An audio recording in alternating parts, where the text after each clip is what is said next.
The harvest season in Burundi offers some respite for 30-year-old Jacqueline and her 4 hungry children. For now, they may have just enough to fill their stomachs, but this won't last long.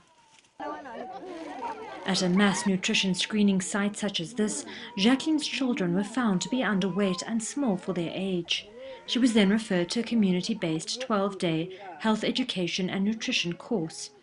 Here she learns about good nutrition and hygiene practices and family planning from an elected community volunteer. The main objective is just to gain weight, but also to change behavior slowly by getting the information in 12 days. This is a community-based program supported by the government, UNICEF and partners, which is part of efforts to deal with a nationwide silent emergency. Nearly 2/3 of Burundi's children are chronically malnourished. The country also has the highest level of hunger of all 79 countries reported in the 2012 Global Hunger Index. After years of conflict, the country has made strides in reducing acute malnutrition. But chronic malnutrition is a more complex condition to treat.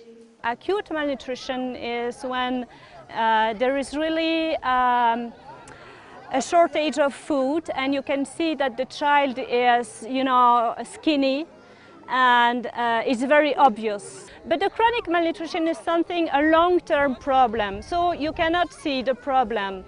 And the social and economic cost of the country's development is enormous. At the national level, the data shows that treating malnutrition is costing $102 million each year. So you understand that we should have managed malnutrition before it reached this level. This amount could have been invested into other sectors that could be productive towards economic growth for sustainable development of our country. Burundi faces massive socio-economic challenges, including a rapidly growing population, most of whom live in rural areas and below the poverty line.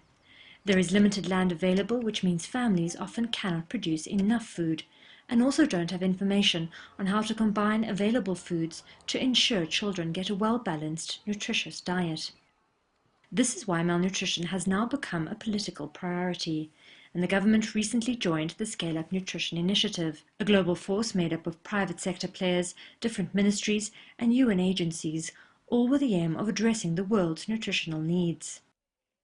And if the country is to achieve its goal of reducing chronic malnutrition from 58% to 48% by 2016, it will need to tackle this from all sides. The society is really realizing up to the highest levels that nutrition is a key challenge. Then we have to act now, but we have to act concerted. It makes no sense to work in parallel, we won't have an impact. As Burundi tries to weave together all the elements needed on a large scale to deal with chronic malnutrition, already, albeit small, the tide is beginning to turn. There has been a change regarding nutrition. Why? Because those who came for the course can show others what they learned and ask them to follow their example.